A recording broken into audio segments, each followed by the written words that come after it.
আলহামদুলিল্লাহ, আমরা কোরআনের ১০৩তম সূরা আসরে চলে এসেছি। আমি প্রথমেই বলতে চাই যে এখন পর্যন্ত যে কয়টি সূরা আমরা পড়েছি এটা তার মধ্যে সবচেয়ে ছোট সূরা। অবশ্য এর চেয়েও ছোট সূরা কাউসার আমরা সামনেই পড়ব। এই সূরা নিয়ে দার্স করাটা আমার কাছে সবচেয়ে কঠিন মনে হয়। এই সূরা থেকে আমি যে শিক্ষাগুলো নিয়েছি তা আপনাদের সাথে আলোচনা করে শেষ করতে খুব সম্ভবত আমার এক সেশনের বেশি সময় লাগবে। এজন্য আমি আল্লাহ তাআলার কাছে দোয়া করছি তিনি যেন আমার আলোচনায় স্পষ্টতা দেন, যাতে আমি এই সূরার প্রত্যেকটি বিষয় কোনো ভুলভ্রান্তি ছাড়াই সুন্দরভাবে উপস্থাপন করতে পারি। সূরাটি নিয়ে প্রথমেই যে বিষয়টি উল্লেখ করতে চাই তা হলো, আজকের সেশনে খুব সম্ভবত আমরা সূরাটির কেবল সারাংশ উপস্থাপন করতে পারবো। হয়তো সামনের সেশনে আমরা এর প্রতিটি শব্দ আলাদাভাবে বিশ্লেষণ করব ইনশাআল্লাহ। তাই সবার আগে এই সূরাটির প্রেক্ষাপট ও স্থানকাল নিয়ে আলোচনা করব। এটা কোরআনের ১০৩ নম্বর সূরা। আমরা গত সপ্তাহে সূরা তাকাসুর পড়েছিলাম। এই সূরাটি তারপরেই এসেছে। যেমন শাইখ ফাদেল সালেহ আস-সামিরাই বলছেন, এই সূরাটি ব্যাপক ক্ষয়ক্ষতির সময় নাজিল হয়েছে। এর আগের সূরাতে এসেছে আলহাকুমুত তাকাসুর হাত্তা যুরতুমুল মাকাবির, তোমাদের অধিক কামনা বাসনা আসক্তিতে পরিণত হয়েছে, যেটা স্পষ্টই একটা ক্ষতির কারণ। তার পরের সূরাটিতে এসেছে ওয়াইলুন লিকুল্লি হুমাজাতিল লুমাজাহ। এই সূরাতেই বলা হয়েছে কাল্লা লায়ুনবাযান্না ফিল হুতামাহ, অবশ্যই সে নিক্ষিপ্ত হবে অগ্নিকুণ্ডে, নারুল্লাহিল মুকাদা। অতএব এর আগে ও পরের উভয় সূরাতেই ক্ষতির কথা বলা হয়েছে। আর এই দুইটির মাঝের সূরাতে এসেছে ইন্নাল ইনসানা লাফি খুসর, এটি ক্ষতি সম্পর্কিত সূরা। এই সম্পর্কিত দুটি সূরার মাঝের অবস্থান। এই সূরা সম্পর্কে আরেকটি উল্লেখযোগ্য বিষয় হলো, গত সূরায় আমরা দেখেছি যে সব শেষে আল্লাহ বলছেন সুম্মা লাতুসআলুন্না ইয়াওমা ইদিন আনিন নাঈম, তোমরা যে নিয়ামত ভোগ করছো সে ব্যাপারে জিজ্ঞাসিত হবে। আর এই সূরাটি শুরু হয়েছে আমাদের জন্য দেয়া সবচেয়ে বড় নিয়ামতের বর্ণনা দিয়ে। আল্লাহ এখানে বলছেন তোমাদেরকে সকল নিয়ামতের ব্যাপারে জিজ্ঞেস করা হবে, কিন্তু সবচেয়ে বড় নিয়ামত কি? সময়। আমাদের সময় আছে, এটি সবচেয়ে বড় নিয়ামত। আমাদের প্রত্যেকেরই সময় আছে, ধনী গরিব, সুস্থ অসুস্থ, বৃদ্ধ তরুণ, প্রত্যেকেরই সময় আছে। আমরা কিভাবে আমাদের সময় ব্যয় করছি এটাই হবে প্রশ্ন। সুবহানাল্লাহ। আল্লাহ বলেন তোমাদের সকল নিয়ামতের ব্যাপারে জিজ্ঞেস করা হবে। এর পরের সূরার শুরুতেই এমন একটি নিয়ামতের বর্ণনা এসেছে যার মূল্য আমরা কমই দেই, আর তা হলো আল আসর, সময়। এর আগের সূরাতেই ভয়াবহ উদাসীনতার ব্যাপারে আলোচনা করা হয়েছে, আর তাকাসুর। আমরা এটা নিয়ে ইতিমধ্যে আলোচনা করেছি। এটা আমাদের উদাসীন করে। আমরা আরও বেশি চাওয়া এবং পাওয়ার জন্য মুখিয়ে থাকি। নিজেদের যা আছে তা অন্যদের দেখিয়ে বেড়াই। এসবের মধ্যে আমরা ডুবে থাকি। কিন্তু আমরা কিসের প্রতি উদাসীন হই সেটা গত সূরায় বলা হয়নি।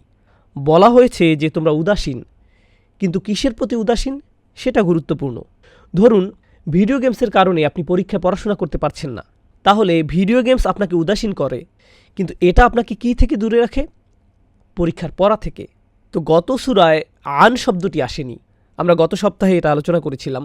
আল্লাহ সাধারণত বলেন লা তুলহিকুম আমওয়ালুকুম ওয়ালা আওলাদুকুম আন যিকরিল্লাহ, তোমাদের ধন সম্পদ ও সন্তান সন্ততি যেন তোমাদেরকে উদাসীন না করে। কিন্তু তিনি এটা বলে শেষ করেননি, তিনি বলেন আল্লাহর স্মরণ থেকে। এখান থেকে শব্দটি এসেছে, কিন্তু গত সূরায় এটা ছিল না। আমরা কিসের প্রতি উদাসীন? এই প্রশ্নটি আমাদের সামনে চলে আসে। আর এই সূরায় আমরা দেখতে পাই বেশিরভাগ মানুষ যা থেকে উদাসীন তা হলো ইন্নাল্লাযীনা আমানু ওয়া আমিলুস সলিহাত ওয়া তাওয়াসাউ বিল হাক্কি ওয়া তাওয়াসাউ বিস সবর। যখন আমরা সামনে আরও বিস্তারিত পড়ব, সূরা আসরের শেষ আয়াতগুলো যখন পড়ব, আমরা সেখানে দেখব যে বেশিরভাগ মানুষই এই বিষয়গুলো নিয়ে একদমই চিন্তিত না, বরং অন্যান্য বিষয় নিয়ে তারা চিন্তিত। এই বিষয়ে তারা উদাসীন, অথচ এটাই একমাত্র তাদের ক্ষতি থেকে বাঁচাতে পারে। সুবহানাল্লাহ। এটা একটি অনন্য বৈপরীত্য, আর এটা কোরআনের একটি ভাষাশৈলী। অনেক সময় এটা এমন কিছু আইডিয়া উপস্থাপন করে যা পারিভাষিকভাবে একটি অপরটির সাথে দাঁড়িয়ে যায়। গত সূরার প্রধান পরিভাষা ছিল আত তাকাসুর, আর এই সূরার প্রধান পরিভাষা হলো খুসর বা ক্ষতি। খুসরকে বাংলা করলে ক্ষতি বোঝায়, আর তাকাসুর মানে হলো বেশি বেশি চাওয়া। অন্যদিকে খুসর দিয়ে বোঝানো হয় সবচেয়ে প্রয়োজনীয় জিনিসগুলোকে হারানো। মনে করেন আপনি কোনো ব্যবসায় কিছু অর্থ বিনিয়োগ করলেন, আর আপনি সেখান থেকে অন্তত 20% লাভ করতে চান, কিন্তু আপনি 10% লাভ করলেন। এটাকে আপনি ক্ষতি ধরতে পারেন, কিন্তু আপনি কিছু হলেও পেয়েছেন। আপনার মূলধন আপনি হারাননি। কিন্তু আপনি যদি কোনো ব্যবসায় অর্থ বিনিয়োগ করেন আর সেখান থেকে কোনো অর্থ তো পাননি, উপরন্তু আপনি মূলধন হারিয়ে ফেলেছেন। মানে হচ্ছে আপনি আপনার মূলধন হারিয়ে ফেলেছেন। আরবিতে যাকে বলা হয় রসুল মাল, আপনি সেটাও হারিয়ে ফেলেছেন। তখন এটাকে বলা হবে খুসর। অন্যভাবে বলতে গেলে গত সূরায় বলা হয়েছে মানুষ কিভাবে প্রয়োজনের অতিরিক্ত চায় এবং চাইতে থাকে, কিন্তু তারপর বলা হচ্ছে বাস্তবিকভাবে মানুষ ক্ষতির মধ্যে নিমজ্জিত আছে। আপনি যা লাভ করেছেন বলে ভাবছেন, আসলে তা ক্ষতি ছাড়া আর কিছুই নয়। তাহলে আমরা দেখতে পাচ্ছি এই সূরাটি হচ্ছে গত 4টি সূরার উপসংহার, যা শুরু হয়েছে সূরা জিলজাল দিয়ে, ইদা জুলজিলাতিল আরদু জিলজালাহা। এরপরে আমরা পড়েছি ওয়াল আদিয়াতি দবহান, এরপরে পড়েছি আল করিয়াহ, তারপরে পড়েছি আল হাকুমুত তাকাসুর। আর এর সবগুলোতেই মানুষের ক্ষতি নিয়ে আলোচনা করা হয়েছে, বিচারের দিনের ভয়াবহ অবস্থার কথা বর্ণিত হয়েছে। সূরা জিলজাল ও সূরা করিয়ায় এটা এসেছে। এর পরপরই এসেছে যে আপনি এটা নিয়ে একদমই চিন্তিত নন।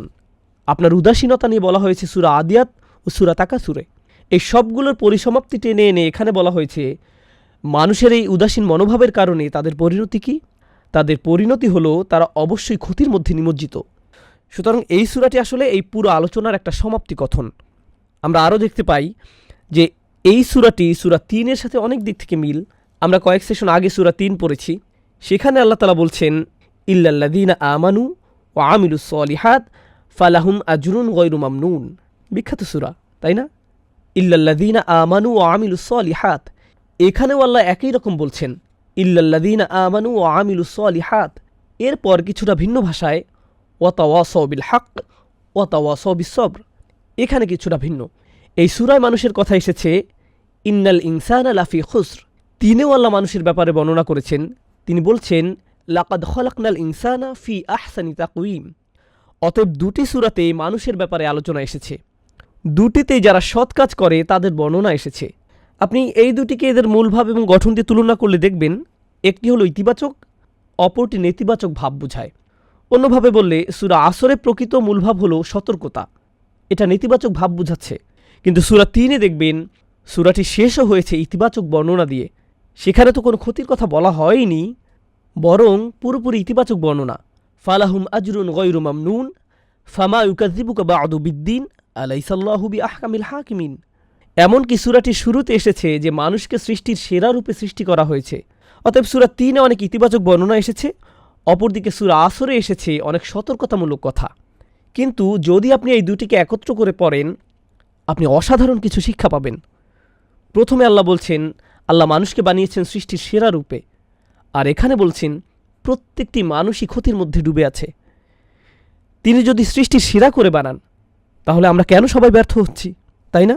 তিনি যদি আমাদেরকে সেরা করে বানান, যদি আমরা শ্রেষ্ঠই হই, তাহলে আমরা কেন ক্ষতিগ্রস্তদের মধ্যে অবস্থান করছি? আমরা কেন পরাজিত হচ্ছি? আল্লাহ তাআলা আমাদেরকে প্রথমে বলেননি যে মানুষ ক্ষতির মধ্যে ডুবে আছে। তিনি প্রথমে বলেছেন সফল হবার সব ধরনের গুণই মানুষের মধ্যে আছে, কিন্তু ক্ষতিগ্রস্ত হওয়াটা কেবলমাত্র তাদের নিজেদের ব্যর্থতা। ইন্নাল ইনসানা লাফি খুসর, এটা পরে এসেছে, কিন্তু ইতিবাচক বর্ণনাটি এসেছে আগে। আমি এই সূরার ব্যাপারে কিছু অসাধারণ বিষয় আলোচনা করতে চাই, যা প্রায় আমরা এড়িয়ে যাই। এই সূরায় আল্লাহ তাআলা 4টি জিনিসের বর্ণনা দিয়েছেন, আপনারা সবাই জানেন। ইল্লাল্লাযীনা আমানু ওয়া আমিলুস সলিহাতি ওয়াতাওয়াসাউ বিল হক ওয়াতাওয়াসাউ বিস সবর, 4টি জিনিস।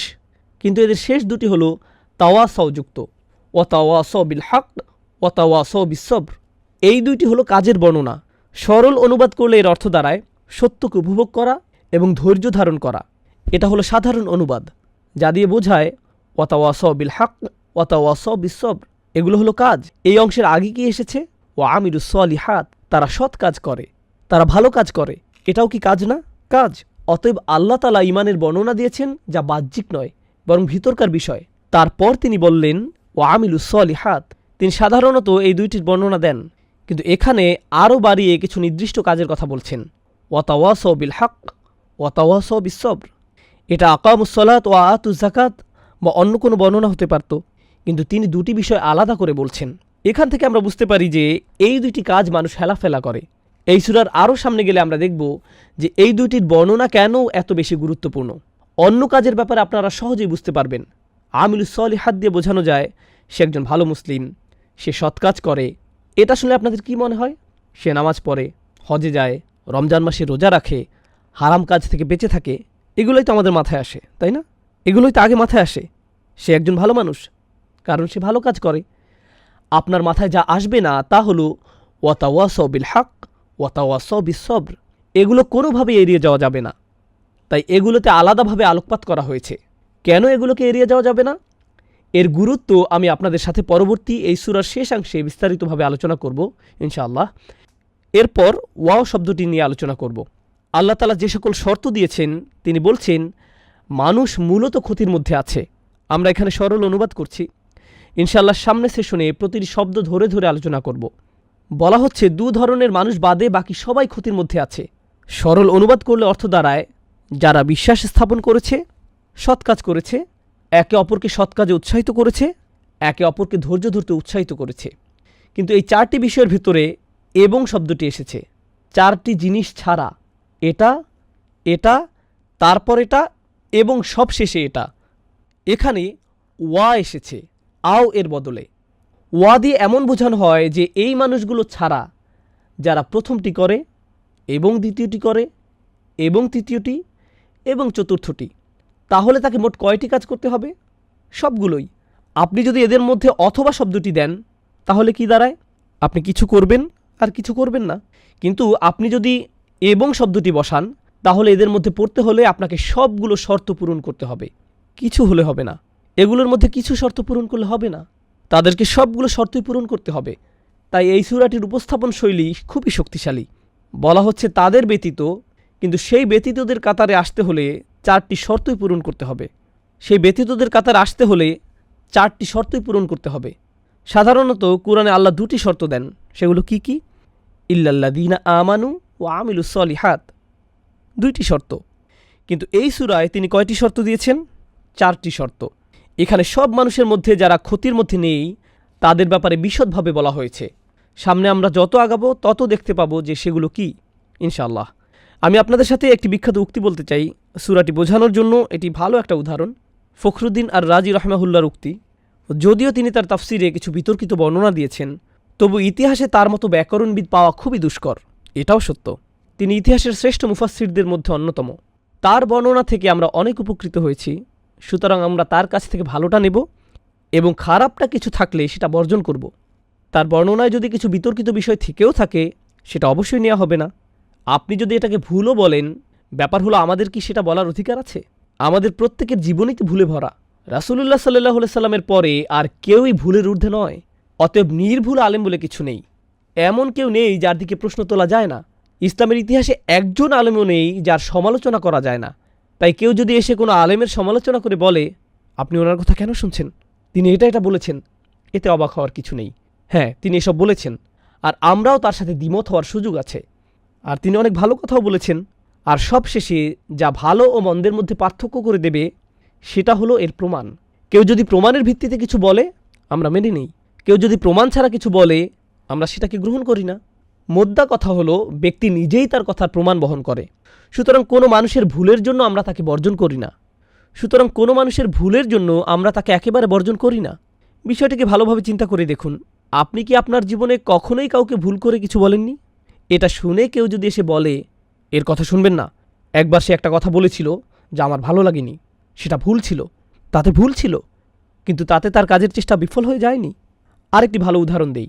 আমি যদিও অনুবাদ পড়তে খুব একটা স্বাচ্ছন্দ্য বোধ করি না, কিন্তু ইউসুফ আলীর অনুবাদের ব্যাপারে বলতে হয়, ইউসুফ আলী রহমাহুল্লাহ ছিলেন ইংরেজি ভাষায় কোরআনের প্রথম অনুবাদকদের অন্যতম।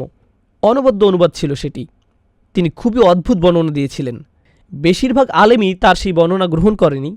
তার এই ভুলের কারণে তিনি যে 20টি বছর সারা দুনিয়ার বিভিন্ন ঐতিহাসিক জায়গা ঘুরে একটি অসাধারণ অনুবাদ করেছেন সেটি বৃথা হয়ে যায়নি। আল্লাহ তাকে এর জন্য উত্তম প্রতিদান দিন। তিনি ভুল করেছিলেন, তিনি ভুল করতেই পারেন। আপনি এটাকে ভুল বলতে পারেন, কিন্তু এজন্য আপনি তাকে বিচার করতে পারেন না।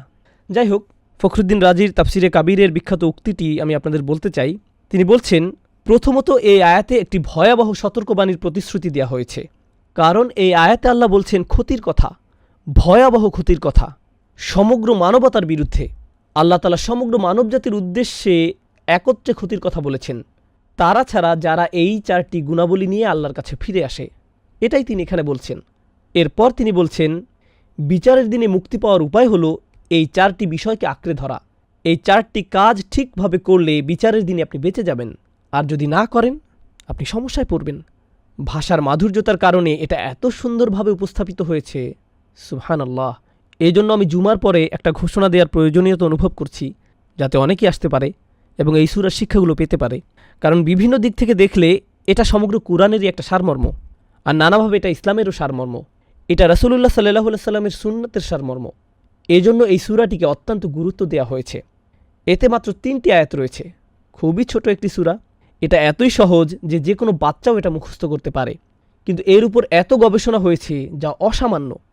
এটা নিয়ে অনেক কাজ করা হয়েছে। এখন এই আলোচনার প্রেক্ষিতে বলে রাখি, বিগত সূরাগুলোয় আল্লাহ মানুষদের কথা বলেছেন।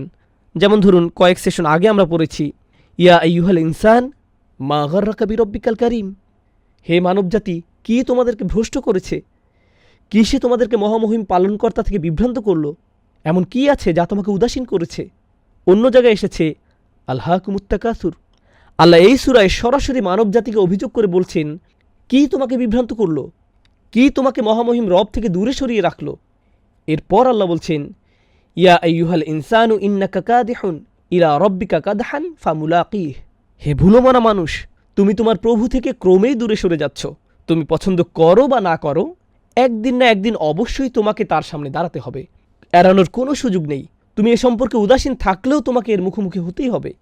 এরপর তিনি মানুষদের উদ্দেশ্যে বলছেন, খলাকনাল ইনসানা ফি কাবাদ, নিশ্চয়ই আমি মানুষকে শ্রমনির্ভর রূপে সৃষ্টি করেছি। মানুষের জীবন পুরোটাই কাজের মধ্য দিয়ে যায়। তুমি মুসলিম হয়ে বাঁচো অথবা কাফির হয়ে বাঁচো, তোমাকে কাজ করতেই হবে। তোমাকে অবশ্যই নানান সমস্যায় পড়তে হবে, তোমাকে জীবনে নানা পরিস্থিতির মুখোমুখি হতে হবে। সুতরাং যেহেতু আমাদের জীবনে আমরা নানা প্রতিকূলতায় পড়ি, তাহলে আমরা এমন কাজ কেন করব না যাতে এই জীবন এবং পরের জীবনেও আমরা স্বাচ্ছন্দ্যে থাকতে পারি। এখানে কষ্ট করে এখানে ভোগ করার চেয়ে উভয় জীবনেই যাতে আমরা ভালো থাকতে পারি। আপনি কেন মৃত্যুর পরের জীবন নিয়ে ভাববেন? আল্লাহ বলেন, লাকাদ খলাকনাল ইনসানা ফি আহসানি তাকওয়িম। কয়েকটি সূরা পরেই আল্লাহ বলছেন, অবশ্যই আমি মানুষকে সৃষ্টি করেছি সর্বোত্তম গঠনে। আমাদেরকে সফলতার জন্যই বানানো হয়েছে, কিন্তু দুর্ভাগ্যবশত আমরা সফল হতে পারছি না। এই সূরাতে এর কারণ উল্লেখ করা হয়েছে, আর তা হল ইন্নাল ইনসানা লাফি খুসর। সকল জাতির শ্রেষ্ঠ হওয়া সত্ত্বেও বেশিরভাগ মানুষই তার শ্রেষ্ঠত্ব ধরে রাখতে পারে না। আল্লাহ তাআলা কোরআনে বিভিন্ন জায়গায় মানুষের অবস্থা বোঝাতে ইন্নাল ইনসান এই বাক্যাংশ ব্যবহার করেছেন। কোরআনে ইন্নাল ইনসান শুধু এখানেই ব্যবহৃত হয়নি, মানুষের ব্যাপারে এই সম্বোধন অনেক জায়গাতেই করা হয়েছে। ইন্নাল ইনসান, এটা দিয়ে কী বোঝানো হয়েছে? মানবজাতি সন্দেহাতীতভাবে এরপর অন্য কিছু একটা। আল্লাহ এরপর কিছু বলেছেন, কোনো একটা অবস্থার কথা বলেছেন। আমরা কোরআনে বেশ কয়েকটি জায়গায় আল ইনসানুল কাফুর মুবিন এটা পেয়েছি। নিঃসন্দেহে মানুষ সুস্পষ্ট ও পরিষ্কারভাবে অকৃতজ্ঞ এবং তার রবের প্রতি চূড়ান্তভাবে অবাধ্য। আমরা আরও পেয়েছি ইন্নাল ইনসানা খুলিকা হালুআ ইজা মাসসাহু শাররু জাজুআ ওয়া ইজা মাসসাহুল খায়রু মানুআ ইল্লাল মুসল্লিন। মানবজাতিকে দুর্বল করে সৃষ্টি করা হয়েছে, খুবই ভগ্ন। সামান্য ভালো কিছু হলেই সে আনন্দে উচ্ছ্বাসিত হয়ে পড়ে, সামান্য খারাপ কিছু হলেই সে সব আশা হারিয়ে ফেলে। আল্লাহ বলেন, কাল্লা ইন্নাল ইনসানা লা ইয়াতগা। কোনো সন্দেহ নেই যে একমাত্র মানুষই সত্যিকারভাবে অবাধ্য হয়, মানুষই কেবল আল্লাহর বিরুদ্ধাচারণ করে। আর এখানে ভাষার অন্তর্নিহিত অর্থ হল অন্য কেউ এর জন্য দায়ী নয়। বলবেন না যে সমাজ আমাকে অবাধ্য করেছে, শয়তান আমাকে অবাধ্য করেছে, কেউ না, মানুষ নিজেই অবাধ্য হয়েছে। তারপর তিনি বলছেন, ইন্নাল ইনসানা লিরব্বিহি লাকানুদ। মানুষ আর তার রবের মধ্যকার সম্পর্কে বলা হয়েছে সে খুবই অকৃতজ্ঞ, সে অবাধ্য হয়, সে অকৃতজ্ঞ, সে দুর্বল, সে তার রবের বিরুদ্ধাচারণ করে। মানুষ সম্পর্কে এই সকল বর্ণনা এসেছে, কিন্তু এর পরিণাম কি?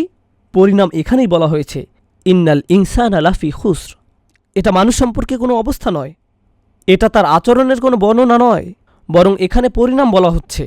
এই সকল দুর্ব্যবহারের ফলাফলস্বরূপ বলা হচ্ছে মানুষ নিঃসন্দেহে চরম ক্ষতির মধ্যে ডুবে আছে। এই সূরার আরও সামনের দিকে যাওয়ার আগে আরও একটি বিষয় এখানে লক্ষণীয়, তা হলো সাধারণ মূলনীতি আর ব্যতিক্রম এক নয়। এখানে ইল্লা শব্দটি ব্যবহৃত হয়। যখন ইল্লা শব্দটি ব্যবহৃত হয় এর অর্থ হলো ব্যতীত। বাংলায় আমরা একে ব্যতীত বলি। বেশিরভাগ ক্ষেত্রে কি হয়? সংখ্যায় কোনটা বেশি হয়, সাধারণ মূলনীতি নাকি ব্যতিক্রম? সাধারণ মূলনীতি বেশি হয় আর ব্যতিক্রম খুবই কম দেখা যায়। আমরা বলি সে ছাড়া বাকি সবাই এসেছে। যখন আপনি বলেন যে সে ছাড়া, তার মানে খুব কম একজন বা দুজন ছাড়া বাকি সবাই উপস্থিত। এখন এই সূরায় কোনটি মূলনীতি, কোনটিতে বেশিরভাগ অবস্থা বোঝাচ্ছে? ওয়াল আসর ইন্নাল ইনসানা লাফি খুসর, এটাই এখানে মূলনীতি। মানুষ মূলত ক্ষতির মধ্যে ডুবে আছে। তাহলে ব্যতিক্রম কি?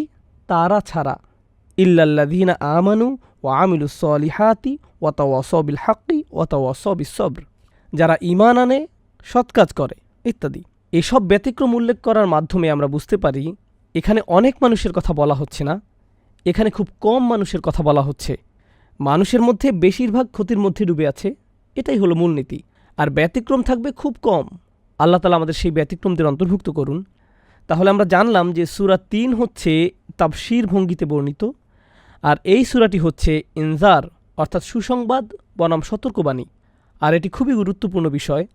আরও একটি খুবই গুরুত্বপূর্ণ বিষয় হচ্ছে সূরা ৩-এ আজরের বর্ণনা এসেছে, ইল্লাল্লাযীনা আমানু ওয়া আমিলুস সলিহাতি ফালাহুম আজরু গায়রু মামনুন।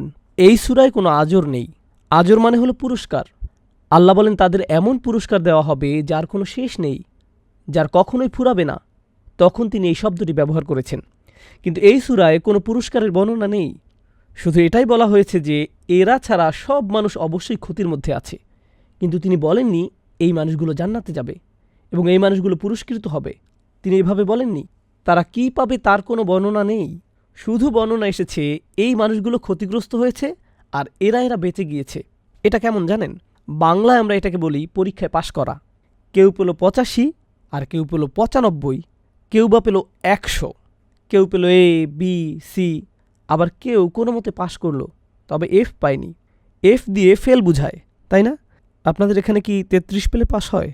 আমি জানি না, কিন্তু 33 পেলে মূলত পাশ করা যায়। আপনি যদি 32 পান তাহলে আপনি ফেল করবেন। এখন আপনি যদি 30 পান কিংবা 25, 0 বা 10, তাহলে আপনি কোন গ্রেড পাবেন? F। এই সবই ফেল।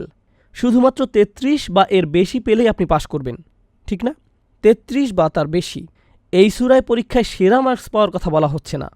অন্য সূরায় এটা এসেছে, সেখানে বলা হয়েছে জান্নাত কেমন, বাগানগুলো কেমন, সেখানকার ধন সম্পদ কেমন, এগুলো অন্য সূরায় আলোচনা হয়েছে। এই সূরার বিষয়বস্তু হলো কে ফেল না করে কোনো মতে পাশ করবে। আমি আপনাদেরকে এভাবে বললাম যাতে আপনারা সহজে বুঝতে পারেন। এই সূরায় বর্ণনা করা হয়েছে সবচেয়ে ন্যূনতম শেষ সীমা, যে কোনো মতে পাশ করেছে তার বিষয়ে। কারণ যে এই ন্যূনতম বিষয়গুলো পূরণ করতে পারেনি সে নিশ্চয়ই ক্ষতিগ্রস্ত। সুতরাং এই সূরাটি জান্নাতের শীর্ষে কিভাবে যাওয়া যায় তা নিয়ে নয়, বরং কিভাবে জাহান্নাম এড়ানো যায় তা নিয়ে। এই সূরাটি সাফল্যের শিখর নিয়ে নয়, বরং কিভাবে ব্যর্থতা এড়ানো যায় তা নিয়ে। আপনারা এটা বুঝতে পারলে একটা সূক্ষ্ম বিষয় নিয়ে আলোচনা করতে চাই। কোনো সফল হওয়া নিয়ে আলোচনা আর বেঁচে যাওয়া নিয়ে আলোচনার পার্থক্য কি? আমরা বুঝতে পারছি এই সূরাটি সাফল্য নিয়ে নয়, বরং বেঁচে যাওয়া নিয়ে বলা হচ্ছে। এই দুটির মধ্যে পার্থক্য কি? যখন আপনি বাঁচা মরার সন্ধিক্ষণে থাকেন তখন আপনি সব কিছু ভুলে যান। আপনি যদি ডুবে যান, আপনি যদি আগুন লাগা কোনো বিল্ডিংয়ে থাকেন, আপনি যদি কোনো বিপদের মুখোমুখি হন, যদি আপনার বেঁচে থাকাই সংকটে পড়ে যায়, আপনি সব কিছু ভুলে যান। যখন আপনার বেঁচে থাকাটাই সন্দেহে পড়ে যায়, তখন আপনি বড় সাফল্য নিয়ে কথা বলেন না, তখন আপনি অর্জন করা নিয়ে কথা বলেন না। আপনি হয়তো কোনো অফিসে চাকরি করেন, আপনি যদি আপনার বসের সাথে প্রমোশন নিয়ে আলাপ করেন, তাহলে সেটা কিসের আলাপ? সাফল্য। কিন্তু আপনি ধরুন একটা আগুনের মধ্যে আছেন, আপনি কি তখন বলেন যে আমি আগে প্রমোশন নিয়ে আলাপ করে নেই, আমি আগে ওটার সমাধান করি? এরকম কি কখনো হয়? হয় না। কারণ আপনি সাফল্য নিয়ে আলোচনা করেন না যতক্ষণ পর্যন্ত আপনার বেঁচে থাকা সুনিশ্চিত হয়। বুঝতে পারছেন? সুতরাং জান্নাতের শীর্ষে যাওয়া বা বড় সাফল্য নিয়ে আলোচনা করার আগে আমাদের নিশ্চিত করতে হবে যে আমরা ঠিক আছি, অন্তত পক্ষে আমরা বেঁচে আছি। এটাই এই সূরায় গুরুত্ব দিয়ে বলা হয়েছে। একদম ন্যূনতম, শুধু বেঁচে থাকা। বেঁচে থাকা যার জন্য দুষ্কর, সে যদি বেঁচে থাকা ছাড়া অন্য কিছু নিয়ে কথা বলে, এর কোনো অর্থ হয় না। মনে করুন আপনি একটা বিল্ডিং থেকে বের হতে চান। বিল্ডিংয়ে 4টি দরজা আছে এবং এদের প্রত্যেকটি বন্ধ। এই 4টি দরজা খোলার আগ পর্যন্ত আপনার অন্য কিছু নিয়ে ভাবা উচিত না। আর এগুলোই হলো সেই 4টি দরজা: আল ঈমান, আমিলুস সলিহাত, তাওয়াসাউ বিল হক, তাওয়াসাউ বিস সবর। এগুলোই আপনার বেঁচে থাকার দরজা। আপনাকে এগুলো খুলতে হবে যাতে আপনি বেঁচে থাকতে পারেন। এই অনন্য সূরায় এটাই চিত্রিত করা হয়েছে। এই সূরাটি আরও একটি বিষয় প্রমাণ করে। আমি আপনাদের শুধু বলেছি যে এখানে 4টি শর্ত আছে। এই 4টি বিষয় থেকে আমরা এটাও বুঝতে পারি যে নিজের মতো করে ভালো থাকাই আপনার জন্য যথেষ্ট নয়। নিজে নিজে ভালো থাকা যথেষ্ট নয়। আমাদের দিন শুধু নিজেদের ভালো থাকতে বলে না, বরং অন্যদের ভালোটাও এখানে মুখ্য বিষয়। আর অন্যদের জন্য অন্যদের ভালো চাইবেন না, বরং আপনার নিজের জন্যই অন্যদের ভালো চাইতে হবে। এই সূরাটি হলো তার প্রমাণ। কিভাবে? কারণ আল্লাহ বলেন আপনি ক্ষতিগ্রস্ত হবেন যতক্ষণ না আপনি আল ঈমান, আমিলুস সলিহাত করেন, যা নিজের জন্য। কিন্তু তাওয়াসাউ বিল হক, অন্যদের কাছে সত্য পৌঁছে দেয়া, একে অন্যকে সত্যের উপর অটল থাকতে বলা, এবং ধৈর্য ধারণ করতে সাহায্য করা, এটা কি আপনার নিজের রইল? না, এটা অন্যদের জন্য। সুতরাং এটা প্রমাণ করে নিজেদেরকে বাঁচানোর জন্য অন্যদের জন্য কাজ করতে হবে। শাওকানি রাহমাহুল্লাহ এই সূরার উপর মন্তব্য করেছেন, আদ-দাআ ইলা দ্বীন ওয়া নাসিহা ফিদ-দ্বীন ওয়া আমর বিল মারুফ ওয়ান নাহি আনিল মুনকার। এই তাওয়াসু বিস-সবর দিয়ে কি বোঝানো হচ্ছে? আপনি মানুষকে দ্বীনের দাওয়াত দিন, আপনি মানুষকে ভালো পরামর্শ ও উপদেশ দিচ্ছেন, এটাও তাওয়াসু বিস-সবর। আপনি ভালো কাজের সাথে যুক্ত হচ্ছেন, ভালো কাজ করতে বলছেন, খারাপ কাজের প্রতি নিষেধ করছেন, প্রতিবাদ করছেন, এগুলো সবই আপনার বেঁচে থাকার জন্য জরুরি। আপনি মুসলিম হিসেবে সমাজের সমস্যাগুলো না দেখে শুধু আপনার নিজের ছোট গণ্ডিতে থাকতে পারবেন না। আপনাকে এগুলোর বিরুদ্ধে দাঁড়াতে হবে, অন্তত প্রতিবাদ জানাতে হবে। এই সূরার আরও কতগুলো ছোট বিষয় আমি বলবো, তবে এই সূরার সারমর্ম নিয়ে শেষ একটি বিষয় বলে তারপর আমি অন্যান্য শব্দগুলো বিশ্লেষণ করব। ইমাম শাফির দুটি মন্তব্য আমরা পাই। একটি হলো, মানুষ যদি শুধুমাত্র এই সূরার প্রতি আমল করত, এই সূরাটিই তাদেরকে পথ দেখাতো, এটাই যথেষ্ট হতো। অন্য জায়গায় তিনি বলেন, কোরআনে যদি এই সূরাটি ছাড়া অন্য কিছু না বলা হতো তবু এটা যথেষ্ট হতো। শাফি রাহমাহুল্লাহ অনন্য মেধার অধিকারী ছিলেন। তিনি এই সূরায় এমন কিছু দেখেছিলেন যাতে তিনি বলেছিলেন এটাই মানুষের জন্য যথেষ্ট। আর যদি কেবল এই সূরাটি আমল করত, তিনি এই সূরায় এমন কিছু দেখেছিলেন যাতে তিনি বলেছিলেন এটাই মানুষের জন্য যথেষ্ট, তারা যদি কেবল এই সূরাটি আমল করত। এতে কি আছে যাতে এই সূরার এত গুরুত্ব যে তিনি এমন একটি মন্তব্য করলেন? সুবহানাল্লাহ, খুবই শক্তিশালী একটি কথা। আমি কিছু সার কথা বলতে চাই। তার মধ্যে একটি হলো খুসর, যা এখানে ব্যবহৃত হয়েছে ও কোরআনের আরও দুটি শব্দের মধ্যে মিল রয়েছে। একটা শব্দ হচ্ছে খসারা, এটা সূরা নূহে আছে। অত্তাবাউ মাল্লাম ইয়াজিদহু মালুহু ওয়া ওয়ালাদুহু ইল্লা খসারা। ইল্লা খুসর নয়, বরং ইল্লা খসারা। খুসর শব্দমূল থেকে এটা এসেছে। কোরআনে বর্ণিত আরেকটি শব্দ হলো খুসরান। তাহলে তিনটি শব্দ আছে, একটি হলো খুসর, আরেকটি খসারা, সবশেষ খুসরান। কিভাবে এগুলো একটি অপরটির থেকে আলাদা? আর এই সূরায় খুসর উল্লেখ করার মাহাত্ম্য কি? প্রথমে খুসারা শব্দটি নিয়ে আলোচনা করি। খুসারা অর্থ একটি ক্ষতির মধ্যে আরও একটি ক্ষতি যুক্ত হওয়া। একটা ক্ষতি ছিল, সেখানে আপনি আরও একটি ক্ষতি যুক্ত করলেন, এটাই খসারা। আল্লাহ যদি সেই শব্দটি ব্যবহার করতেন তাহলে অর্থ হতো আমরা ইতোমধ্যেই ক্ষতির মধ্যে আছি আর এতে নতুন ক্ষতি যুক্ত করছি। কিন্তু আল্লাহ এখানে খুসুর শব্দ ব্যবহার করছেন, তাহলে বোঝা গেল আমরা ক্ষতিতে ছিলাম না, কিন্তু আমরা নিজেদেরকে নতুন করে ক্ষতিতে ফেলছি। আমরা শুরুতেই ক্ষতিতে ছিলাম না। তাহলে আমরা দেখি খসারা, যার অর্থ হলো ক্ষতিগ্রস্ত অবস্থায় নতুন করে ক্ষতি, এটা কিভাবে কোরআনে ব্যবহৃত হয়েছে। অনুনাজ্জিলু মিনাল কুরআনি মা হুয়া শিফাউন ওয়া রাহমাতুল লিল মুমিনিন ওয়া লা ইয়াজিদু যালিমিনা ইল্লা খসারা। তা সীমালঙ্ঘনকারীদের ক্ষতি বৃদ্ধি করে। সীমালঙ্ঘনকারীরা কি ইতিমধ্যে ক্ষতিতে আছে? হ্যাঁ, আল্লাহ এটাকে বাড়িয়ে দিয়েছেন। এটা এভাবেই ব্যবহৃত হয়েছে। আরেক জায়গায় আমরা পাই, অবিশ্বাসীদের অবিশ্বাস তাদের শুধুমাত্র ক্ষতির দিকে নিয়ে যাবে, ক্ষতির উপর ক্ষতি হবে। তাদের প্রথম ক্ষতি কী ছিল? অবিশ্বাস করা। এরপর এই ক্ষতির উপর ক্ষতি হচ্ছে তারা বিশ্বাসীদের বিরুদ্ধে যা করে সেটা, এটাই ক্ষতির উপর ক্ষতি। তাদের অবিশ্বাসী তাদেরকে জাহান্নামে নেয়ার জন্য যথেষ্ট ছিল, কিন্তু যখন তারা বিশ্বাসীদের পরীক্ষায় ফেলল তখন তারা নিজেদের খাতকে আরও গভীর করে তুলল। সুতরাং খসারা শব্দটি এখানে উপযুক্ত। একইভাবে সূরা নূহে আমরা পাই ওয়াত্তাবাউ, এরপর মাল্লাম ইয়াজিদহু মালুহু ওয়া ওয়ালাদুহু ইল্লা খসারা। তারা এমন একজনের অনুসরণ করছে যার ধন সম্পদ ও সন্তান সন্ততি কেবল তার ক্ষতিই বাড়িয়ে দেয়। অন্যভাবে বললে তারা এমন লোকের অনুসরণ করছে যারা মূলত ছিল ক্ষতিগ্রস্ত, এরপর এদের অনুসরণ করার কারণে তারা আরও ক্ষতিগ্রস্ত হয়ে পড়ে। তাহলে এটা হলো খসারা ব্যবহার না করে খুসুর ব্যবহার করার একটি মাহাত্ম্য। কিন্তু এরপর আরেকটি শব্দ হলো খুসরান, খুবই শক্তিশালী একটি শব্দ। খুসরান শব্দটি হলো আধিক্যবাচক শব্দ, গুরুত্ববাচক শব্দ। এটাও কোরআনে ব্যবহৃত হয়েছে। খুসরান মানে হলো ভয়াবহ ক্ষতি, প্রচণ্ড ক্ষতি, অকল্পনীয় ক্ষতি। শব্দের শেষে আন থাকার কারণে এর অর্থে প্রচুর বুঝাবে। আরবিতে যখন কোনো শব্দের শেষে আন বসে এর অর্থে আধিক্য বুঝায়। যেমন আমরা বলি রহমান, তিনি শুধু দয়ালু নন, তিনি পরম দয়ালু। আমরা যখন বলি গদবান, এর মানে শুধু রাগ না, প্রচণ্ড রাগ, উন্মত্ত ক্রোধ। অতএব যদি আমরা বলি খুসরান, এর মানে ভয়াবহ ক্ষতি, অকল্পনীয় পরিমাণ ক্ষতি। এবার আমরা দেখি এটা কোরআনে কিভাবে ব্যবহৃত হয়েছে। খসিরাত দুনিয়া ওয়াল আখিরা যালিকা হুয়াল খুসরানুম মুবিন। সে দুনিয়া ও আখিরাতে ক্ষতিগ্রস্ত হয়, এটি হলো চূড়ান্ত ক্ষতি। এটা কি চূড়ান্ত ক্ষতি না? এটা কিভাবে এত বড় ক্ষতি? এটা কোনো হালকা বিষয় নয়। সে শুধু একটা বিষয় হারায়নি, সে উভয়টি হারিয়েছে, দুনিয়া ওয়াল আখিরা। সুতরাং এটা হলো ক্ষতির পরে ক্ষতি, এটাই চূড়ান্ত ক্ষতি, খুসরান মুবিন।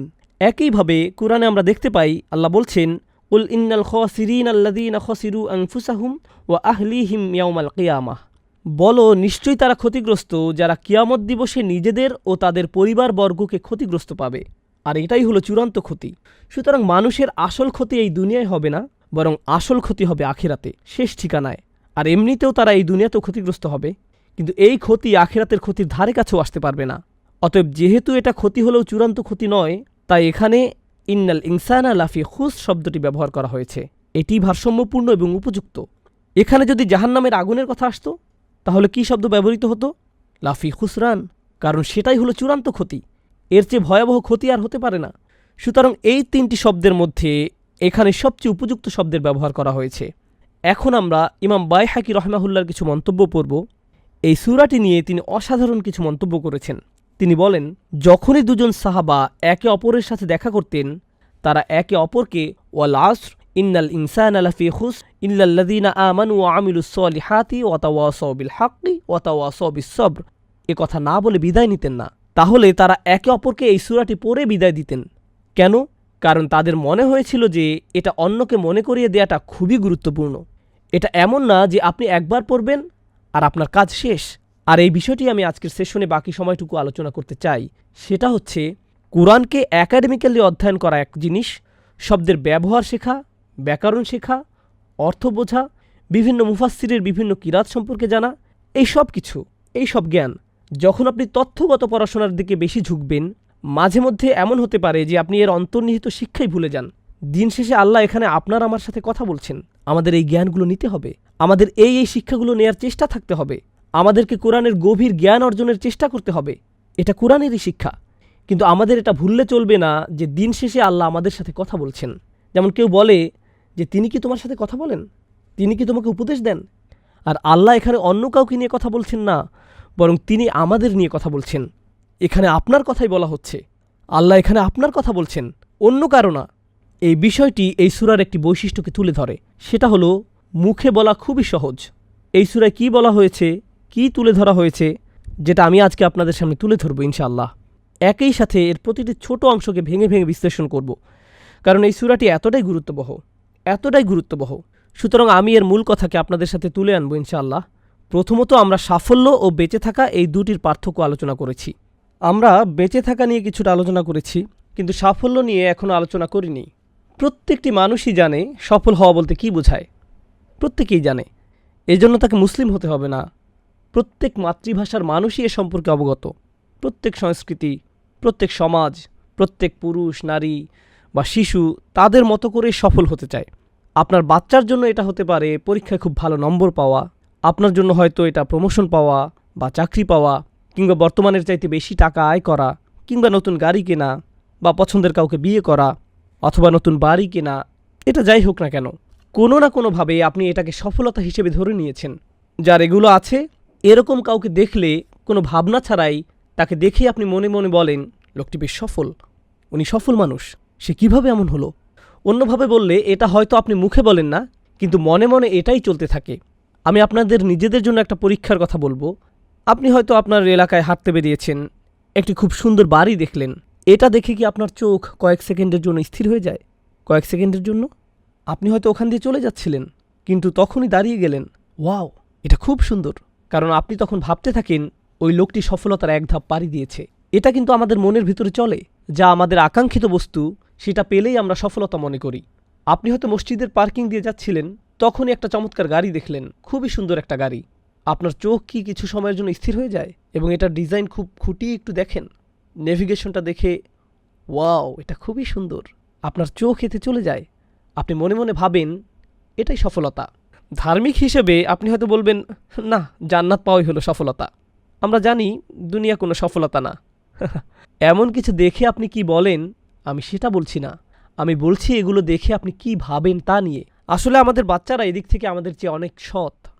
আমি বাচ্চাদের উপর এই পরীক্ষাটা করেছি, আর আমাদের সবার জন্যই প্রযোজ্য এগুলো। আমি আমার বাচ্চাদের সাথে রাস্তা দিয়ে হাঁটছিলাম। আমরা রাস্তায় একজন ভিখারিকে দেখলাম। সে রাস্তার পাশে একটা বক্সের ভেতরে থাকে, আর তার পাশেই একটা বাড়ির দরজা আছে, আর সেই দরজায় একজন মানুষ দাঁড়ানো ছিল। ওই যে ওই বাড়িতে থাকে, খুবই ধনী মানুষ। এদের কাকে আপনার সফল মনে হয়? বাচ্চারা কি বলেছিল জানেন? আসল উত্তর, যে লোকটি বাড়ির দরজায় দাঁড়ানো সে সফল, যে বক্সের মধ্যে থাকে সে ব্যর্থ, যে বিশ্ববিদ্যালয়ে পাশ করেছে সে সফল, যে পাশ করতে পারেনি সে ব্যর্থ, যে ইলেকশনে জিতেছে সে সফল, যে জিততে পারেনি সে ব্যর্থ। আমরা এভাবেই সফলতা ব্যর্থতার পরিমাপ করি। যে চাকরি পেয়েছে সে সফল, যে পায়নি সে ব্যর্থ, যে ব্যবসা এগিয়ে যাচ্ছে সে সফল, যে তেমন আগাতে পারছে না সে ব্যর্থ। এভাবেই আমরা সফলতা ব্যর্থতা পরিমাপ করি। এভাবে ভাবাটা খুবই স্বাভাবিক। কিন্তু আমরা এই সূরায় খুবই ভিন্ন কিছু জানতে পারছি। আমরা দেখতে পাচ্ছি এসবের কোনো কিছুই সফলতা কিংবা ব্যর্থতার মাপকাঠি নয়। অনেক ধন সম্পদের মালিক হওয়া, যা আপনি এখনও পাননি এমন কিছু পাওয়া, এগুলো পাওয়া আপনাকে সফল বানায় না, আর এগুলো না পাওয়াও আপনাকে ব্যর্থ বানায় না। এগুলোর সাথে সফলতা বা ব্যর্থতার কোনো সম্পর্ক নেই। আচ্ছা আসুন অতীত থেকে কিছু উদাহরণ দেই। আমি জানি না এখনও এগুলো আছে কি না। আমি একবার এক বন্ধুর বাসায় দেখেছিলাম, এগুলোকে বলা হতো সেলিব্রিটি ক্রিব। জানি না আপনারা দেখেছেন কি না। বিখ্যাত মানুষদের বাড়িতে এর আয়োজন করা হয়, তাদের বাড়ি দেখানো হতো, হয়তো সেটা কোটি টাকার বাড়ি। মুসা আলাহিসাল্লামের সময়ে প্রাচীন মিশরে এরকম সেলিব্রিটি ক্রিব কার ছিল? ফেরাউন। তার বাড়ি কয়েক মাইল দূর থেকেও দেখা যেত। সেটা এত সুন্দর ছিল যে এখনও সে স্থাপত্য শৈলী আমাদের নজর কাড়ে। এর ভিত্তি খুবই মজবুত, এটা ইতিহাসের স্মৃতিস্তম্ভ। এটা ছিল তার ক্রিব। কিন্তু এরপরেও সে কি সফল? সে হলো ব্যর্থতার সেরা উদাহরণ। কেউ যদি অনেক টাকা জমাতে পারে, আমরা বলি সে খুব উন্নতি করেছে, তার কোনো ঋণ নেই, সে সফল মানুষ। সে হয়তো অবসরের জন্য খুব ভালো পরিকল্পনা করেছে। কোরআনে কারুনের কথা এসেছে, তার চাইতে বড় সম্পদশালী কি আর কেউ ছিল? তার মজুদের ঘরের চাবি রাখার জন্য আলাদা লোক ছিল। ধন সম্পদ এত বেশি ছিল যে ধন সম্পদ তো পরের কথা, সেটা মজুদের ঘরের চাবি রাখার জন্য কয়েকজন লোক থাকত, সেটার তালা খোলার জন্য। সুবহানাল্লাহ। আরেকটি ব্যর্থতার বড় উদাহরণ। অপরদিকে দেখুন, কেউ যদি তার দেশ থেকে বহিষ্কৃত হয়, আমরা তাকে ব্যর্থ বলে ধরে নেই। এটা খুবই লজ্জাজনক ও অপমানজনক, তাই না? রাসূলুল্লাহ সাল্লাল্লাহু আলাইহি সাল্লাম কি তার নিজ ভূমি মক্কা থেকে বিতাড়িত হয়েছিলেন? হ্যাঁ, হয়েছিলেন। হয়তো আপনার বাড়ির আশেপাশেই কোনো গাছের গুঁড়ি আছে, কারো যদি থাকার জায়গা না থাকে আর সে যদি গাছের গুঁড়িতে থাকে, আপনি তাকে ব্যর্থ বলবেন। এটা খুবই দুঃখজনক। রাসূলুল্লাহ সাল্লাল্লাহু আলাইহি সাল্লাম গুহায় থাকতে বাধ্য হয়েছিলেন। কোনো প্লেট নেই, কোনো খাবার নেই, লতাপাতা খেয়ে। ইতিহাসের সেরা সফলতার উদাহরণ ছিল এটা। এখনকার সময় এরকম কাউকে দেখলে আপনি কখনোই সফলতা মনে করবেন না। এটা আপনার মাথায় আসবে না। কেউ যদি বাড়ি থেকে বহিষ্কৃত হয়, সে তখন রাস্তায় থাকে, এটা পরিষ্কার ব্যর্থতা। ইব্রাহিম আলাইহিসসালাম কি তার বাড়ি থেকে বিতাড়িত হয়েছিলেন? হ্যাঁ, হয়েছিলেন। এরপরেও মানব সভ্যতার ইতিহাসের সেরা সফলতার উদাহরণ এটা। আমরা এসব উদাহরণগুলো থেকে কি শিখছি? সেটা হলো, সফলতা ব্যর্থতা নিয়ে আমরা যেভাবে ভাবি, সেটা আল্লাহ যেভাবে আমাদেরকে ভাবাতে চান তার অনুরূপ নয়। এটা পুরোপুরি ভিন্ন। আর তারপর যখন আমরা আমাদের চিন্তাগুলোকে পুনরায় সাজাতে থাকি, আমরা দেখতে পাই আমাদের সমাজ খুবই সংকটে রয়েছে। আর এই সব কিছুই এই সূরার শিক্ষা। আজকের সমাজে, আজকের বিশ্বে কিছু বিষয়কে সফলতা হিসেবে ধরা হয়, আর আপনাকে একের পর এক বলা হয় এগুলোই হলো সফলতা। অন্যভাবে বললে, সফলতার ভুল সংজ্ঞা আপনার দিকে প্রতিনিয়ত তীরের মতো ছোড়া হচ্ছে। আপনি কিছুই করতে পারবেন না। আপনি হয়তো আপনার কম্পিউটার অন করেছেন, সেখানে আপনি দেখবেন অ্যাডে দেখাবে আপনার কোন ধরনের গাড়ি কেনা উচিত, আপনার কেমন হওয়া উচিত। আর আপনার সার্চ করা বিষয়গুলোর উপর দোকানগুলো নির্দিষ্ট পরিমাণ ছাড় দিবে। বিলবোর্ডে দেখবেন আপনার বাড়িটা কেমন হওয়া উচিত। যতভাবে অ্যাডভার্টাইজ করা যায় তার সবটাই আপনার উপর প্রয়োগ করা হচ্ছে। এমনকি আমাদের বাবা মা ও মুরব্বীদের মধ্যেও, আমাদের তরুণদের মধ্যেও আপনার কোন কলেজে যাওয়া উচিত, আপনার কেমন চাকরি করা উচিত, কোথায় আপনার বাড়ি কেনা উচিত, অনবরত আমাদের বলা হচ্ছে সফলতা এটা, সফলতা এটা, সফলতা এটা, একের পর এক প্রতিনিয়ত। আর জানেন তো, যখন আপনাকে কোনো কিছু বারংবার বলা হয়, যদিও সেটা ভুলও হয়ে থাকে, তখন কি ঘটে? আপনার মনে হতে থাকে সেটা ঠিক, সেটার প্রভাব আপনার উপর পড়ে। যদি আপনার আশেপাশের মানুষেরা বারংবার আপনাকে বলে আর বোঝায় যে এটাই হলো সফলতা, তখন বিষয় এমন হয় যে সবাই বলছে এটা সফলতা, তাহলে আমিই মনে হয় এটাকে সফলতা না ভেবে ভুল করছি। সেদিন একজন এসে বলল, নোমান ভাই, আপনি খুব সুন্দর করে বলেছেন, কিন্তু আজকাল এভাবে কেউ ভাবে না। হ্যাঁ, সেভাবেই বলল, কেউ এভাবে ভাবে না। সত্যি এমনটাই হয়ে থাকে। যেহেতু কেউ এভাবে ভাবে না, তাই আমরা ধরে নিয়েছি এটা চলবে না। এটা যদি সত্যি হতো তাহলে সবাই এভাবে ভাবত। কিন্তু আমরা এটাও জানতে পারছি সত্য কখনো মিষ্টি হয় না, সত্য হলো তিক্ত। আমি এখনও কোনো কাজের কথা বলিনি, আমি শুধু মনোভাব পরিবর্তনের কথা বলেছি। এই দুনিয়াবী জীবনের প্রতি আমাদের মনোভাবের কথা, শুধু এটা নিয়েই কথা বলেছি, মনোভাবের পরিবর্তন। এই দুনিয়ার সাথে সফলতার কোনো সম্পর্ক নেই। এখানে একটু বলে রাখি সন্দেহ দূর করার জন্য, আমি বলছি না যে এই দুনিয়াটা খারাপ জায়গা, কারণ আল্লাহ বলছেন খলাকালাকুম মা ফিল আরদি জামিআ, জমিনে যা কিছু আছে সব কিছু তিনি তোমাদের জন্য সৃষ্টি করেছেন, এই সবই আমাদের জন্য। তাহলে আমরা কিভাবে এই দুইয়ের মধ্যে সামঞ্জস্য করব? আমরা জেনেছি যে ধনী হওয়া কোনো খারাপ কিছু নয়, সুন্দর একটি গাড়ি থাকা খারাপ কিছু নয়, সুন্দর জামাকাপড় থাকা খারাপ নয়, কিন্তু আপনি যদি মনে করেন সেটা হলো সফলতা, তাহলে আপনি ভুল করছেন। দুনিয়ার নানা কিছু আপনার থাকলে কোনো সমস্যা নেই, দুনিয়াকে ভালোবাসা হলো সমস্যা। যার দুনিয়া আছে এমন কারো বিরুদ্ধে আল্লাহ তাআলা কিছু বলেননি, তিনি তাদের বিরুদ্ধে কথা বলেছেন যারা এই দুনিয়ার প্রতি প্রভাবিত হয়েছে। ওয়া আসার আল হায়াত দুনিয়া, সে দুনিয়ার জীবনকে প্রাধান্য দেয়। ক্ষতিগ্রস্ত না হয়েও আপনার অনেক ধন সম্পদ থাকতে পারে, আপনি সেটা পারবেন। আবার আপনি অনেক গরিব হয়েও দুনিয়ার প্রতি আসক্ত হতে পারেন, এতে আপনি ক্ষতিগ্রস্ত হবেন, ক্ষতির মধ্যে পড়বেন। বাহ্যিক কোনো কিছু নিয়ে আলোচনা করার আগে আমাদের প্রথম চিন্তা হলো আমাদের অন্তরের ভিতরে কি আছে। তাহলে এটাই হলো সফলতা বনাম বেঁচে থাকা। এতক্ষণ আমরা জানলাম যে আমরা কিভাবে সফলতা নিয়ে আমাদের ধারণাগুলো পুনরায় সাজিয়ে নিতে পারি। এখন আমরা পরের পয়েন্টে আসি। এই সূরা থেকে আমরা জানতে পারছি যে সব মানুষেরই বেঁচে থাকার প্রচণ্ড আকাঙ্ক্ষা রয়েছে। ওয়াল আসর ইন্নাল ইনসানা লাফি খুসর, নিশ্চয়ই মানবজাতি ক্ষতির মধ্যে ডুবে আছে, নিশ্চয়ই মানুষ ক্ষতিগ্রস্ত, ক্ষতির মধ্যে নিমজ্জিত হয়ে আছে। আমরা এই থেকে কি বুঝলাম? আমরা এই থেকে বুঝলাম এখানে কোনো ব্যতিক্রম নেই, আপনি আলাদা কিছু নন। আল্লাহ এখানে বলেননি ইন্নাল কাফির লাফি খুসর। কিছু কিছু মুফাসসির মন্তব্য করেছেন আল ইনসান বলতে এখানে কাফের বোঝানো হয়েছে, এখানে ক্ষতিগ্রস্ত হিসাবে কাফেরদেরও বোঝাতে পারে। কিন্তু আমরা সাহাবাদের বিভিন্ন বর্ণনায় পেয়েছি যে তারা সূরা আসরের প্রথমাংশ নিয়ে চিন্তিত ছিলেন। সূরা আসর প্রথমে নাজিল হয়েছিল ওয়াল আসর ইন্নাল ইনসানা লাফি খুসর, শুধু এইটুকু তারা শুনেছিলেন। তাদের কি হবে যতক্ষণ না শেষ অংশ নাজিল হয় এবং তারা আশ্বস্ত হন ইল্লাল্লাযীনা আমানু ওয়া আমিলুস সলিহাতি ওয়া তাওয়াসাউ বিল হাক্কি ওয়া তাওয়াসাউ বিস সবর।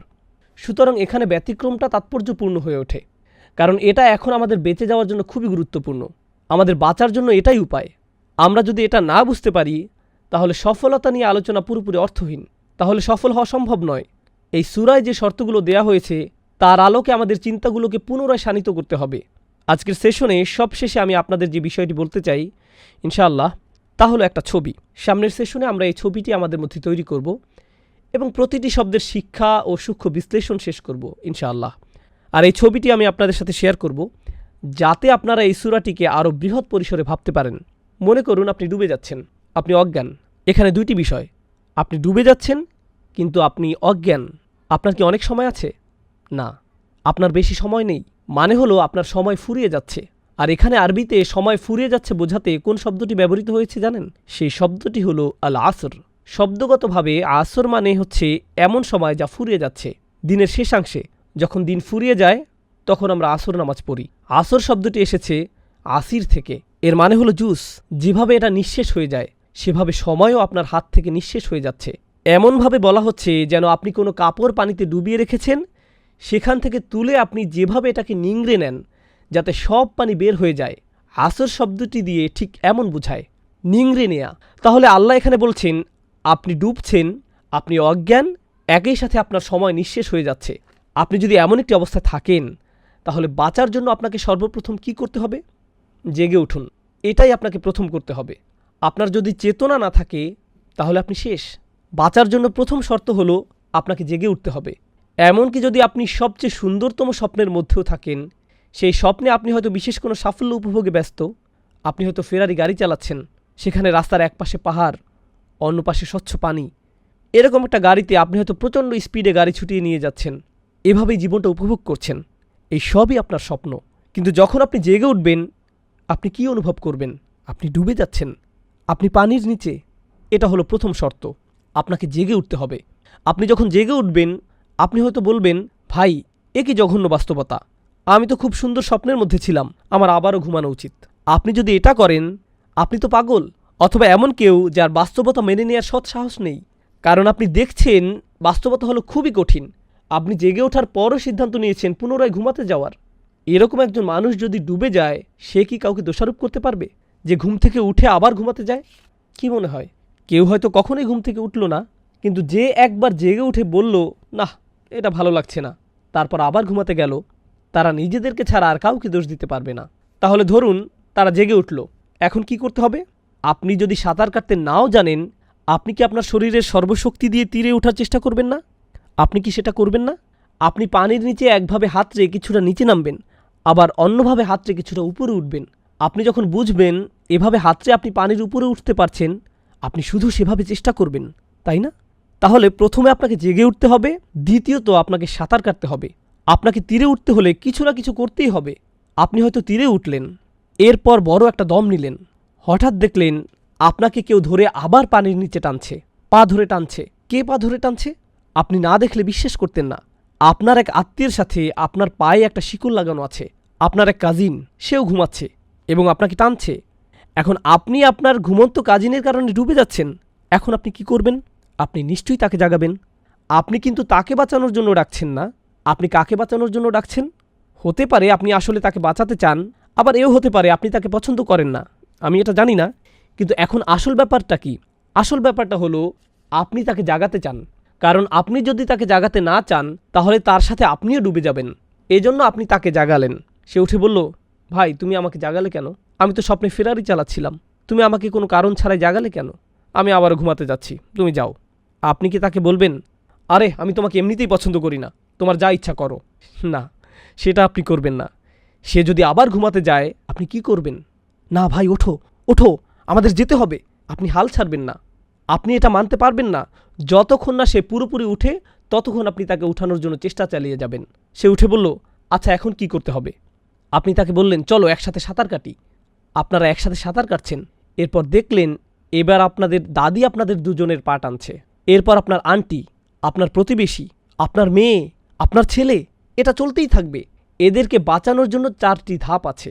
প্রথম হলো তাদের ঘুম ভাঙাতে হবে, তারপর তারা সাঁতার কাটবে, তারপর তারা অন্যদের বলবে তারাও শিকলে বাঁধা।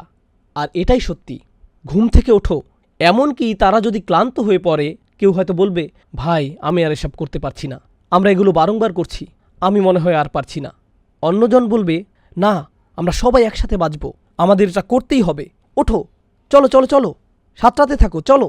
আপনারা এমন মুভি দেখেছেন না, যেখানে তারা কোনো আর্মি থেকে পালায়, তাদের মধ্যে একজন ক্লান্ত হয়ে বলে, আমি আর দৌড়াতে পারছি না। তখন অন্যরা কি বলে, ওঠো ওঠো, আমরা এটা পারবো, চলো। তারা কোনো না কোনোভাবে তাকে মানিয়ে নেয়। যদিও সে ভেবেছিল সে আর দৌড়াতে পারবে না, তারা একে অপরকে তাগিদ দেয়, কারণ তাদের বেঁচে যাওয়া একে অপরের উপর নির্ভরশীল। তারা প্রচণ্ডভাবে একে অপরকে তাগিদ দেয়। আল্লাহ এই সূরার শেষে কি বলছেন? প্রথমে বলছেন ওয়াল আসর, সময় শেষ হয়ে যাচ্ছে। তারপর তিনি বলছেন ইন্নাল ইনসানা লাফি খুসর, মানবজাতি ক্ষতির মধ্যে ডুবে আছে। এ দুটোর মিল বুঝতে পারছেন? মানুষ ক্ষতির মধ্যে ডুবে আছে। ব্যতিক্রম কি? ইল্লাল্লাযীনা আমানু, যারা বিশ্বাস করেছে। কি বিশ্বাস করেছে? আল্লাহ বলেননি আমানু বিল্লাহি ওয়া মালাইকাতিহি ওয়া কুতুবিহি ওয়া রুসুলিহি ওয়াল ইয়াউমিল আখিরি ওয়াল কদরি খাইরিহি ওয়া শাররিহি মিনাল্লাহি তাআলা ওয়াল বা'থি বা'দাল মাউত। এসব কিছুই না, তিনি এসবের কিছুই বলেননি। যদিও এসবই এর অন্তর্ভুক্ত। এই সূরার প্রেক্ষাপট অনুযায়ী এই লোকদের সর্বপ্রথম কি বিশ্বাস করতে হবে? এটাই যে তারা ক্ষতির মধ্যে আছে, তারা ডুবে যাচ্ছে। আর তারা যদি এটা বিশ্বাস করে, তাদের ঈমানকে সংশোধন করে, তাহলে এরপর কি ঘটবে? তারা সাঁতার কাটবে, তারা উপরের দিকে উঠবে। আল্লাহ এই কাজটিকে কিভাবে বর্ণনা করেছেন? ওয়া আমিলুস সলিহাত, তারা ভালো কাজ করবে। তারা এমন কিছু করে যাতে এর সমাধান হয়। বলে রাখি, এখানে সলিহ শব্দটি বিশেষণ। সলিহাত যার শাব্দিক অর্থ হলো এমন কিছু যা কোনো কিছুর সংশোধন করে। কোনো কিছু ভুল ছিল, এটা সংশোধন করল। অতএব তারা এমন কিছু করে যাতে পরিস্থিতি স্বাভাবিক হয়, যেন তারা সাঁতার কাটতে শুরু করলো। কিন্তু যেহেতু তারা অন্যদের সাথে যুক্ত, তাদের কি করতে হবে? ওয়াতাওয়াসাউ বিল হক, তাদের অন্যদেরকেও সত্যের ব্যাপারে বলতে হবে। তারা এই সত্য সম্পর্কে জানল। এটা কিন্তু খবরু আনিল হক নয়, তারা এই সত্য সম্পর্কে জানল না। না না না, তাদেরকে অন্যদেরকে জাগাতে হবে। ওঠো ওঠো, সামনে চলো, বারংবার বারংবার তাওয়াসাউ, বারংবার তাওয়াসাউ শব্দ দিয়ে বারংবার বোঝাচ্ছে। বারংবার তারা বলে এটাই সত্য, এটাই সত্য, এটাই সত্য। কেন এমন করে? আপনি যাদেরকে বাঁচাতে চাচ্ছেন, আপনি যদি তাদেরকে 20 বা 30 মিনিটের জন্যও জাগান, বা খুতবার সময়ে, বলুন তো খুতবার শেষে কি হবে? তারা আবার ঘুমিয়ে পড়বে, তারা আবার ডুবতে থাকবে। তাহলে আপনাকে কি করতে হবে? আপনাকে আবার তার কাছে যেতে হবে এবং জাগাতে হবে। তারপর তারা আবার ঘুমিয়ে পড়বে, আপনাকে আবারও তাকে জাগাতে হবে। এটাই হলো তাওয়াসাউ বিল হক। আর এটা করতে গিয়ে আপনিও ক্লান্ত হয়ে পড়তে পারেন, আপনি ধৈর্য হারাতে পারেন। এই জন্য আল্লাহ এটাও যোগ করেছেন ওয়াতাওয়াসাউ বিস সবর।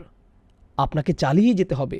সবর মানে হলো ধারাবাহিকতা, অধ্যাবসায়, অনবরত করা, ধৈর্য ধরা।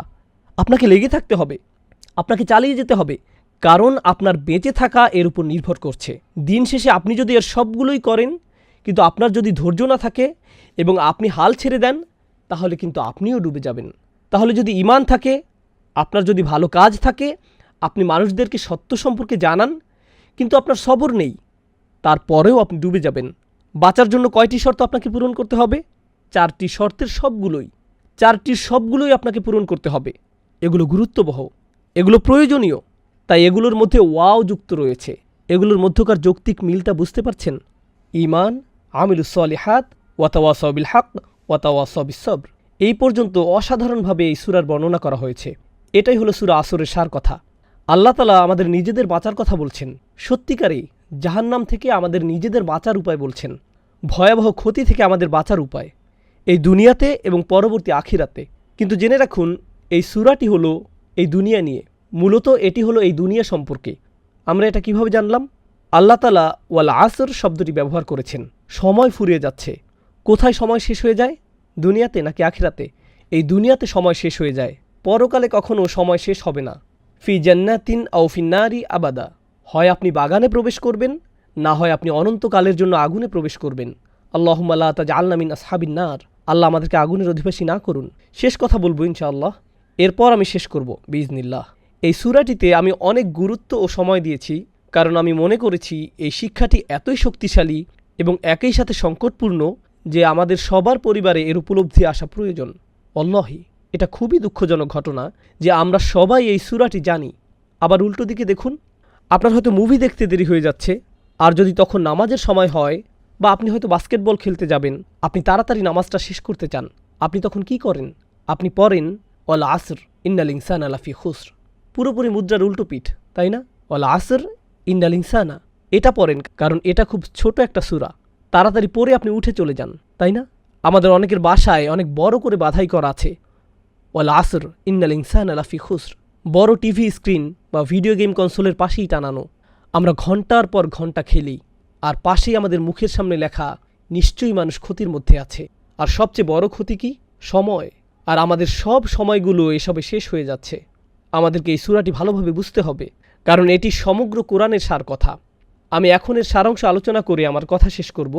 পুরো কোরআনের সার কথা হিসেবে এই সূরাটি যেভাবে এসেছে সেটা অনন্য। প্রথমত আল্লাহ শপথ করছেন, দ্বিতীয়ত এই সূরায় আল্লাহ বলছেন ইন্নাল ইনসানা লাফি খুসর। তিনি মানবজাতির ক্ষতি নিয়ে বলছেন। মানুষ ভয়াবহ সমস্যায় আছে। মানুষ যে ক্ষতির মধ্যে আছে, এটা কি আমাদের নবীজি সাল্লাল্লাহু আলাইহি সাল্লামের মূল শিক্ষার একটি নয়? তিনি যখন পাহাড় থেকে নেমে আসলেন, এসে মানুষদের এটাই বললেন। তিনি কি মানুষদের বিচারের দিন সম্পর্কে সতর্ক করেননি? তিনি কি মানুষদেরকে আসন্ন ভয়াবহ ক্ষতি সম্পর্কে অবগত করেননি? বলেননি যে তারা ক্ষতির মধ্যে আছে, তারা সমস্যায় আছে? এটা এই কিতাবের মূল কথার অন্যতম, ইসলামেরও মূল কথাগুলোর অন্যতম। এরপর এসেছে 4টি ব্যতিক্রম। সেগুলো কি? প্রথমত ঈমান। কোরআনে বেশিরভাগ জায়গায় কিসের কথা বলা হয়েছে? ঈমান। তারপর এটা বলেছে ভালো কাজ। প্রথমে ঈমান, তারপর কি?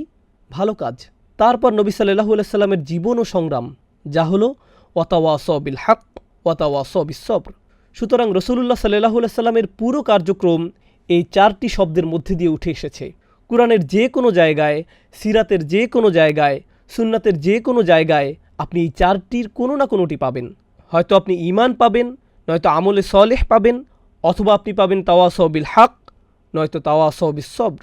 আপনি কোরআনের বা সুন্নাতের সব জায়গায় এগুলোর কোনো না কোনোটি পাবেন। এগুলো হলো পুরো দ্বীনের সার কথা, যা খুবই অল্প কিছু শব্দের মধ্যে অলৌকিকভাবে উঠে এসেছে। আল্লাহ আমাদের সবাইকে পরিপূর্ণভাবে সূরা আসর এবং পুরো কোরআন বোঝার ও আত্মস্থ করার তৌফিক দিন।